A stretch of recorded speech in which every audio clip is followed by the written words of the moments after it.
Hey, welcome back to the Andrew Ramon Show. I am so happy that you tuned in. Thank you for choosing this podcast just to maybe start your Monday or whatever day you're listening to this. I just want to welcome you back. If this is your first time and you're like, what is this show about? Well, we got plenty of content for you to find out. I mean, there's over 70 episodes. I'm sure there's something for you to like there, or even something that you might disagree with. But that's okay, because you know that in this podcast, we are not afraid to have real conversations about real topics. We've tackled conversations on dating, money, politics, existence of God, science, all these stuff, and even more controversial topics like race, Black Lives Matter, anti-racism, the LGBT. Well, today is a big one. We're going to talk about abortion. Now, don't log off. I can feel you. I can feel you getting tense already. Don't log off because you might be uncomfortable with this topic. I get it. It's emotional. There's a lot of political stuff going on. The reason I chose this is because according to Pew Research Center, among adults under age 30, 67% say abortion should be legal in all or most cases, as do 61% of adults in their 30s and their 40s. 67%. That's a huge percentage. Well, 82% of religiously unaffiliated Americans say abortion should be legal in all or most cases, as do 64% of Black Protestants, 63% of white Protestants, and in those who are not evangelical, and 55% of Catholics, which honestly is like an irony. That's interesting. Well, let's go back. Like I always say, if you disagree with me, don't just label me whatever you want. Oh, evangelical, Christian, fundamentalist, conservative. Don't just label me that. Actually think about why you disagree with me, because today my hope is to let you know the reasons I'm pro-life and why, well, you should be as well. Because I get it. You might have mixed opinions about this. Maybe you know someone who has had an abortion, how difficult that is for the woman and what position it puts them in and everything like that. Or maybe you yourself have had an abortion, or maybe it's just because it's become so political that you just have your stance because you're a Democrat or you're a liberal because you're a Republican. Well, either way, keep an open mind. If you just have your thoughts, just keep an open mind and listen, because in this episode, I'm actually not approaching this as a Christian or really even as a conservative, whatever label. I'm not approaching this that way. I'm going to say it again. I'm not approaching this in a religious sense at all.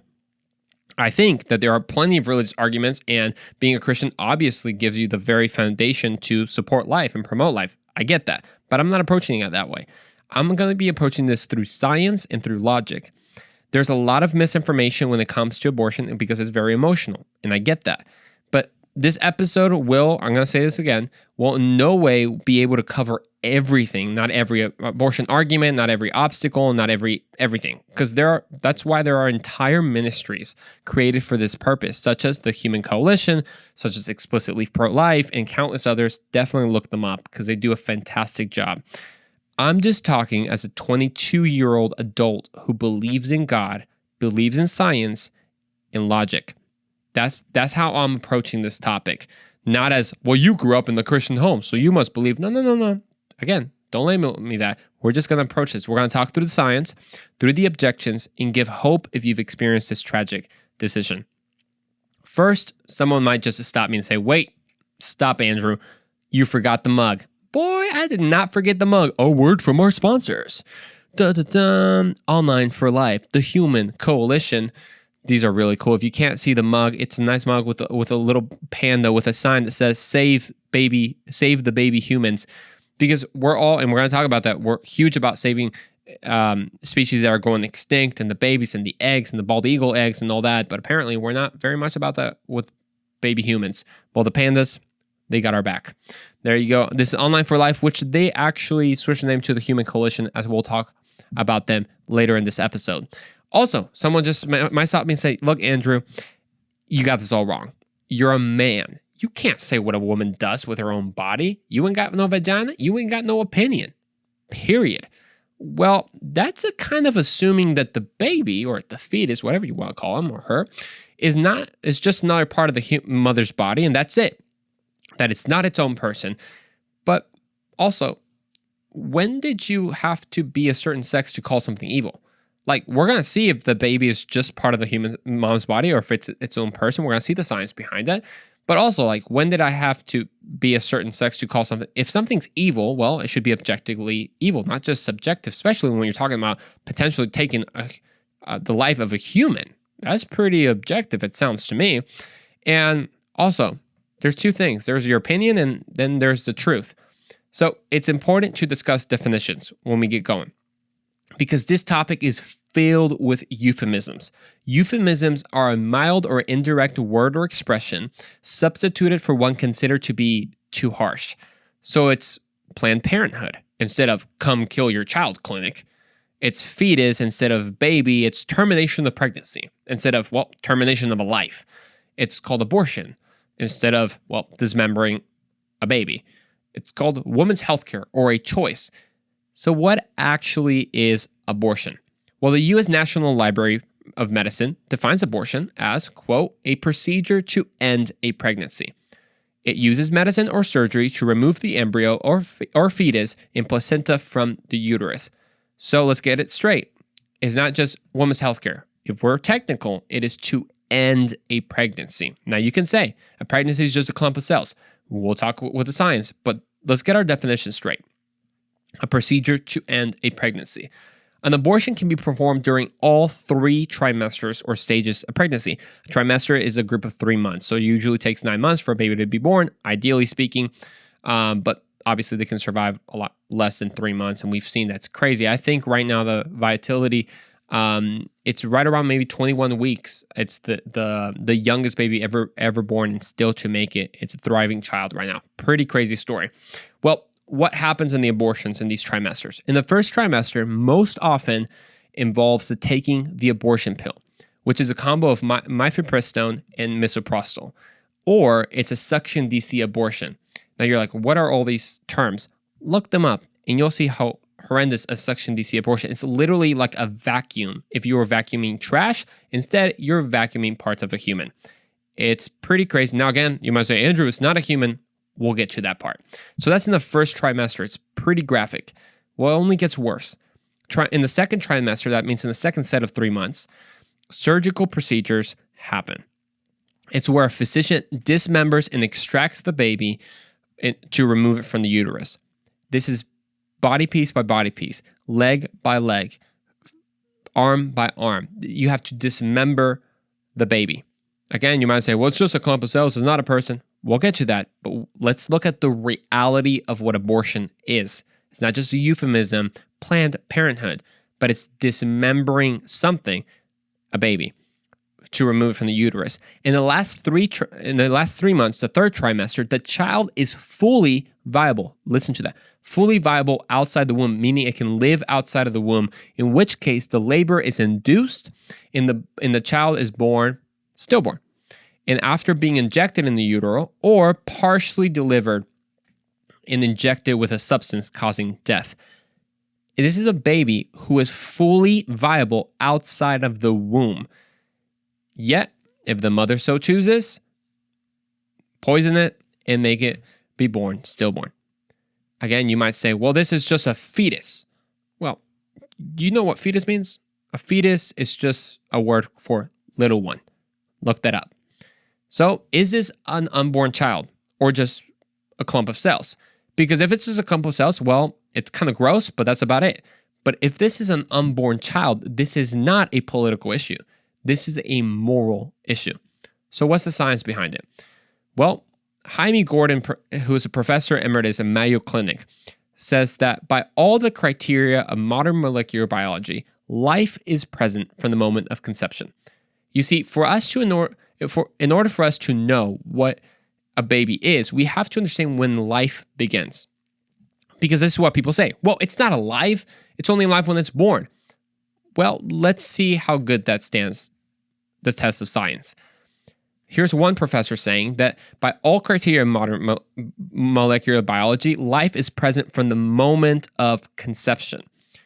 Well, you know who else agrees? Mechelin Matthews Roth, who is from Harvard Medical School. She says this, quote, "It is officially correct to say that an individual's life begins at conception."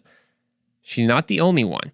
The American College of Pediatricians say that at fertilization, the human being emerges as a whole, genetically distinct, individuated zygotic, living human organism, a member of the species Homo sapiens, needing only the proper environment in order to grow and develop. Dr. Steve Jacobs, a PhD and awardee from the University of Chicago in comparative human development, wrote his dissertation on the abortion debate. He asked more than 5,500 biologists when life began, and 96% of them responded with a simple answer: conception. You see, the majority of the biologists, you might say, well, they're pro-lifers. No. The majority of the biologists self-identified as liberal, 89%. 85% were pro-choice, and 63% were non-religious. Even a relativist moralist, Peter Singer, which he's a very prominent philosopher and thinker, he even admits, he says this, quote, if preservation of human life is your standard, you want life protected from conception. I'm not saying this. Joe from down the street is not just saying his opinion. I don't care what blue check mark you have. This is science. We have 96% of biologists interviewed that most of them are liberal, pro-choice, saying that life begins at conception. You have the American College of Pediatricians saying that at fertilization, that is when the sperm meets the egg, that human being emerges as whole, genetically distinct. Now, I get it. You might not have known this because this is not popular facts. Again, this is not popular opinion, but it's not an opinion. We're talking about science here. Even someone like Peter Singer, that he still believes in abortion because he doesn't think, well, that the pros don't really outweigh the cons and they're not very beneficial to society, which that's a whole different question. But this is not a political point or even religious value. This is a scientific fact. At conception, a fetus, which is a little one, a child, has its own genetics, its own blood type, its own body. It starts to grow. And then as I love what this says, the School of Pediatricians, they say only needing the proper environment in order to grow and develop. Like so many things before. It just needs the right environment to grow. So again, I'm not making a political point. I'm not saying, well, you have to be able. No. It's not even a religious value. It is a scientific fact that at conception, the child has its own genetics, its own blood type. So life begins at conception. What about the development of the baby?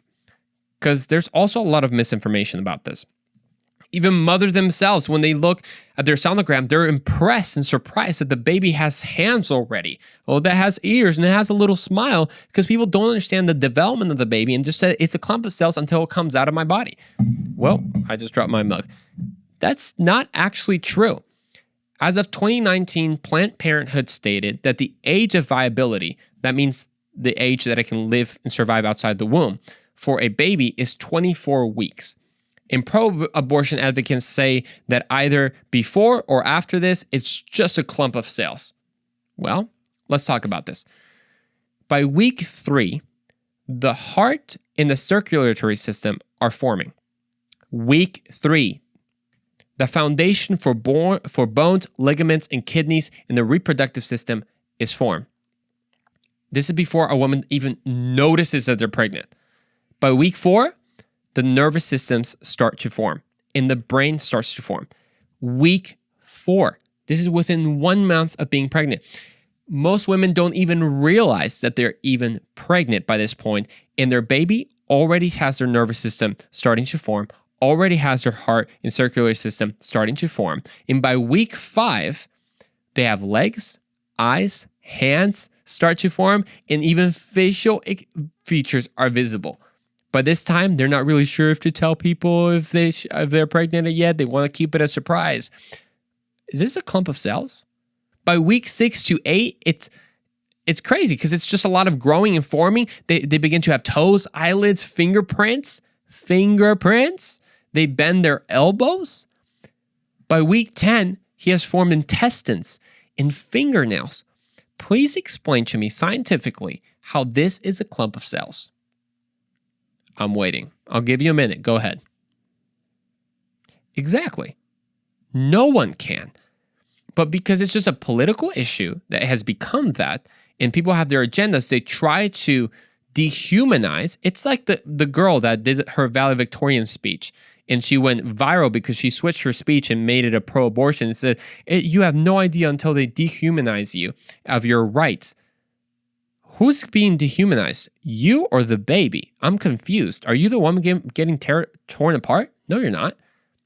It's this clump of cells that has intestines, fingernails, fingerprints. They can bend their elbows, toes, a heartbeat. How is this a clump of cells?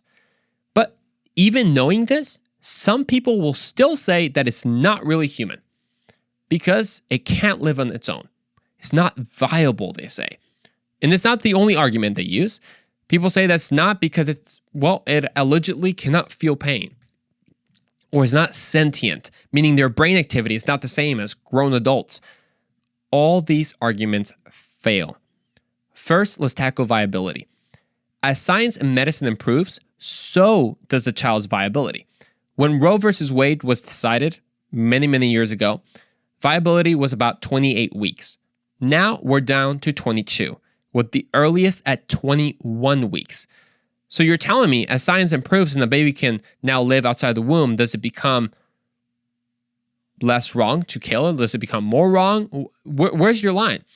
Viability was the standard that was made for a person that can, live outside of the womb. Well, if viability was the standard of what made a person a person, there are plenty of adults right now that are dependent on machines to live. They're not viable outside of those machines. Are they no longer human? Tell me. A newborn baby outside of the womb needs their mother and medical assistance no less than, a baby in the womb. Do you have permission to kill a baby outside of the womb? Well, no, it would be considered murder. But, it's within the womb and it's no longer viable. We can kill it? The logic does not stand. How about pain? There are many people who because of genetic disorders, cannot feel pain. Do we have permission to hurt them? Do we have permission to kill them? Only because they cannot feel it? That must not be the standard we use for personhood, is it? Because it doesn't stand.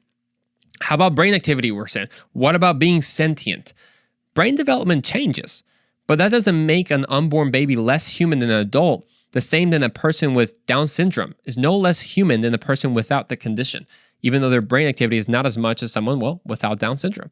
When we go to sleep, our brain activity diminishes and we almost become non-sentient. Does someone have the permission to come murder us in our sleep? Well, of course not, because we're sleeping. So if it's not sentient, it's not pain, it's not viability. Well, what about folks in the coma? Think about this one. A person in a coma is definitely not sentient at the moment. Their brain activity is almost zero, probably that of a baby. Do we have permission to kill someone in a coma because they won't feel it? If they just die, if we just inject them with something, or because they're not sentient? What if someone was, let's just say in a coma, and they were maybe going to wake up in about 9 months? Sounds familiar, right? Because that's what a baby is. You see, a baby is not viable until maybe in the 21 weeks, but a baby will come out in 9 months. So even if you say, a person in a coma, they might be a vegetable and never wake up, but babies will in 9 months by the same line of logic. So all of these fail. The only scientific and logical line to draw is conception. That's it. And, there's the intellectual, honest people that agree with that, but they still say, it's less beneficial to society. What's interesting is we draw a similar line for every other species but humans. Take bald eagles as an example.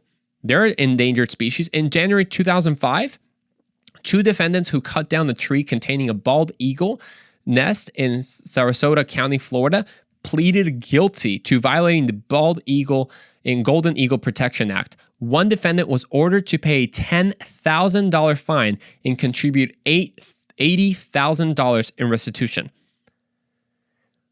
For bald eagles, we make people pay if they kill the egg, even though it's technically not a bald eagle yet by the line of logic. Yet, here we are actually funding the killing of humans. Not charging people, but funding it. But Andrew, you say, even if this is true, what about the cases of rape or incest? And here is where things get interesting. Usually, this is where everyone goes, rape or incest. And they say, well, this is where it's all about. People who want to outlaw abortion, they don't care if someone's raped. They don't care about incest. They don't care about women. First of all, this is a tragic situation already. When you're taken advantage of and now you're pregnant, I get it. What do you do? This is usually used as a reason to allow abortions and make them all legal. We can talk about these. But first, we have to understand that rape and incest make up a tiny portion of abortions. Not saying that it's not horrible. It's just a tiny percentage of abortions. As an example, in 2010, PolitiFact did a survey and investigated, and there were 7,165 pregnancies. It wasn't a survey, it was an investigation due to rape or incest. 7,165. Out of that, they didn't say how many were aborted, but it was less than 7,165. There are 1 million children aborted a year. So you're telling me in 2010, there were 7,000 pregnancies due to rape or incest, and some of them were aborted.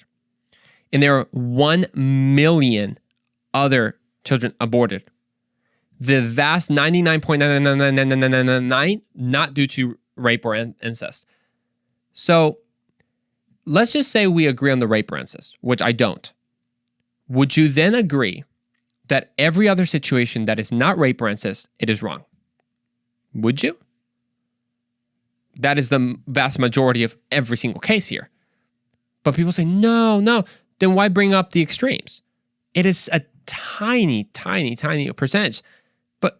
And I get it, every tragedy is important and deserves to be listened to, but we should all at least agree that for the 99%, 98% of abortions that are not due to rape or incest is wrong and evil and should be illegal. But people say, what about medical necessities? Again, an even more minute percentage of actual abortions. And first of all, there is a big difference between taking the action to save the mother that results in the death of the infant than aborting a child. Secondly, a letter in the public discourse, leaders of American College of Pediatricians and the American Association of Pro-Life Obstetricians and Gynecologists, all these are smart people, by the way, they're all in the medicine. They represented more than 30,000 physicians, expressed that in their view, abortion is never medically necessary as a procedure.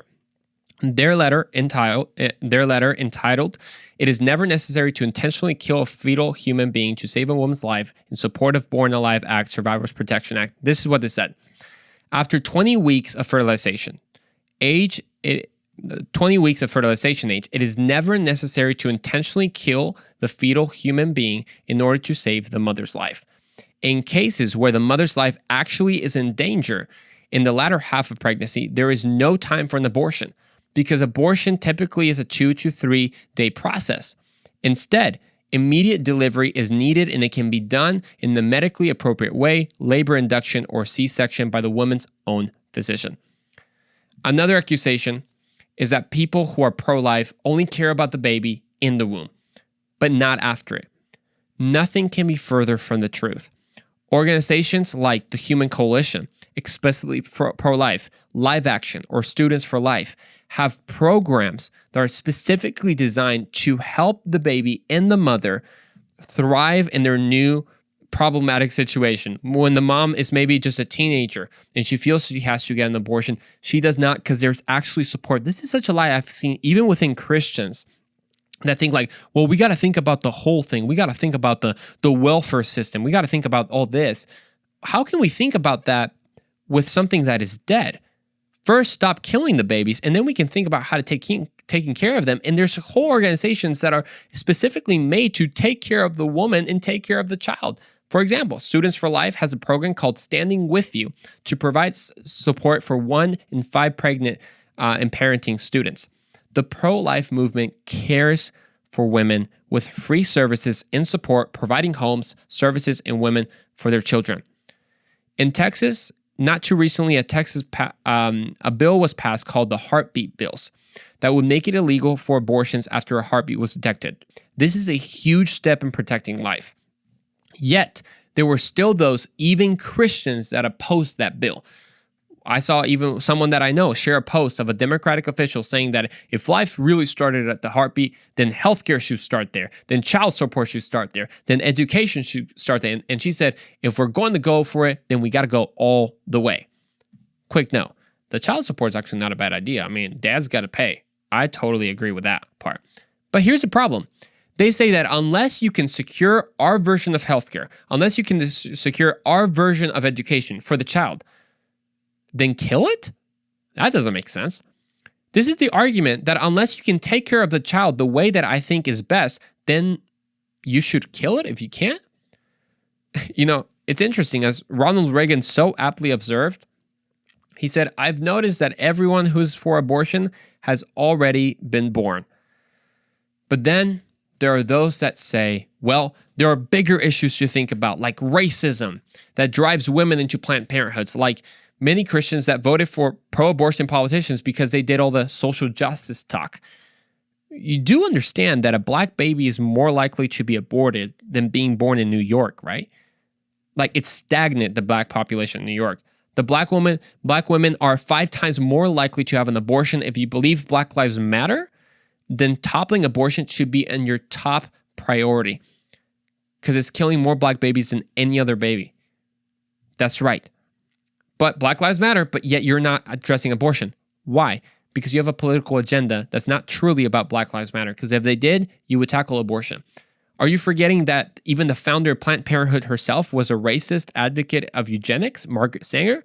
The purpose of Planned Parenthood was to encourage communities of color to use it because she wanted, eugenics. This is completely horrible. Abortion is a taboo that is treated as a political problem.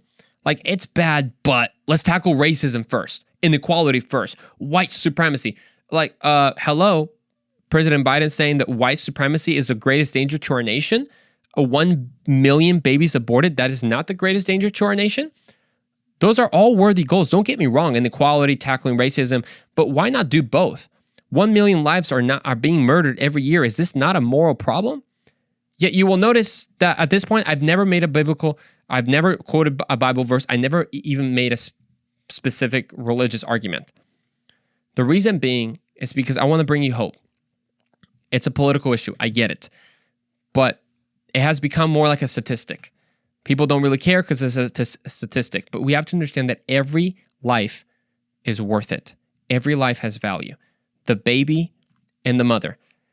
Because abortion has become a political topic, people get uncomfortable and don't let you really talk about it. But today, you can stand for life. You can stand for life for the baby. It's not a political issue. We got to get that out of our minds. It's not whether you're Democrat or Republican, although it has become that, right? If you're a Democrat, you have to be pro-abortion. If you're Republican, you have to be pro-life. But this is about being human. This is about promoting life, being pro-life of the mother and the child. Don't get the agendas mixed up. Don't get the politics mixed up. This is a moral issue. Like I said, this was a hot topic. But, like always, we're not going to ignore these topics. We'll see you in the next episode of The Andrew Romas Show.